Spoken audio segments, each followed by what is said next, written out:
전쟁 때문에 기름값이 물가 전반을 밀어올리면 기준금리를 올릴 수도 있다는 전망 때문에 은행 주택담보대출 금리가 7%를 넘는 곳도 나왔습니다.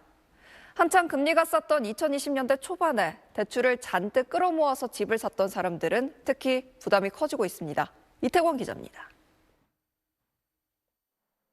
5년 전 집을 구입한 30대 직장인 A씨. 고정금리 2.96%의 30년 만기로 3억 8천만 원의 주택담보대출을 받았습니다. 그런데 5년이 지나 지난달 변동금리로 바뀌면서 금리는 5.25%로 2배 가까이 뛰었고 매달 160만 원 수준이던 원리금은 200만 원으로 올랐습니다.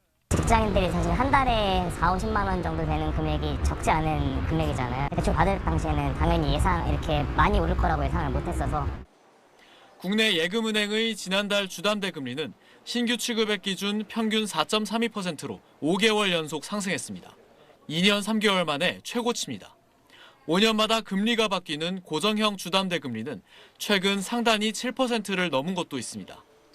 정부가 강도 높은 가계대출 관리에 나선 가운데 중동 사태까지 겹쳤기 때문입니다.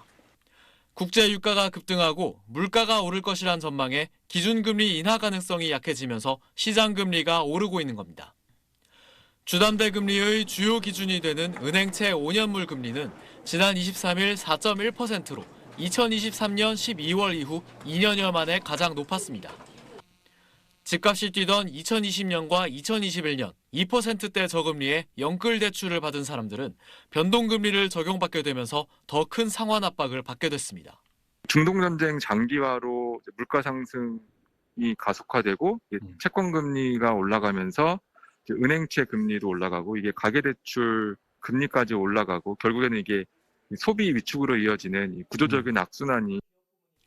중동전쟁 불확실성에 더해 신현송 차기 한국은행 총재의 통화정책도 긴축 기조일 것이란 예상이 많아 당분간 금리 상승 압박은 계속될 전망입니다. SBS 이태원입니다.